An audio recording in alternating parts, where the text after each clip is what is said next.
Well, a number of people have commented what I can use in the pond to kill anything in the pond, which is great.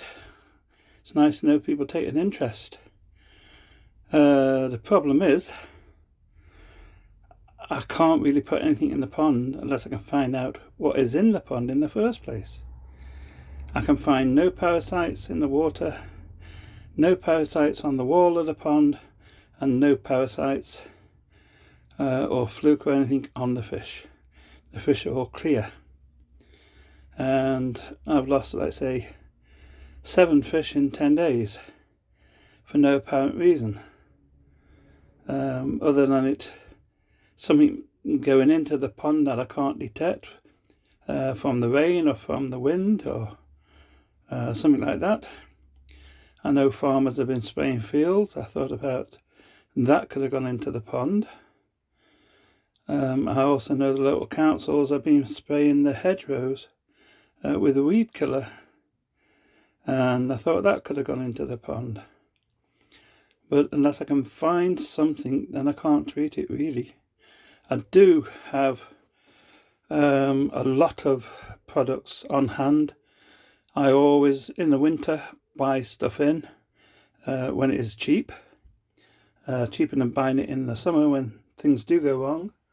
I have permanganate, formaldehyde, malachite green, acroflavin. I have put some acroflavin in because that's more of an antibiotic. Paraquat formalin. I also have the absolute koi, or the absolute potassium permanganate.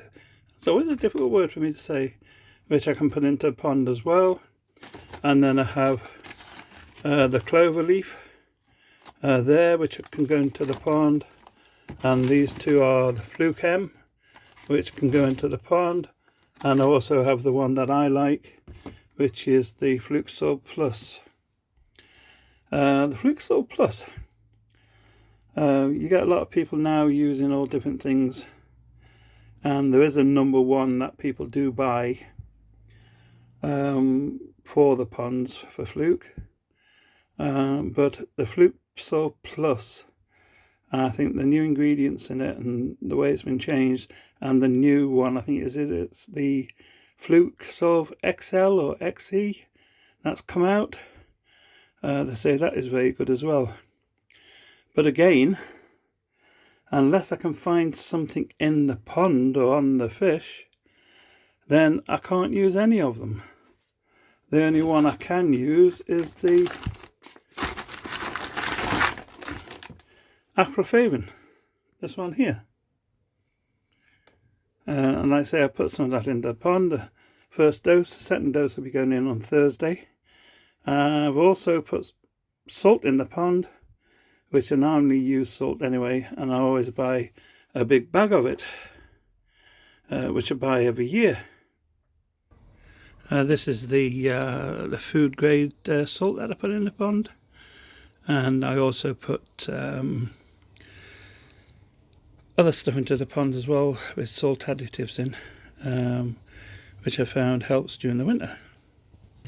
I've also at the same time doubled the airflow into the pond and put the pond netting on to stop the birds.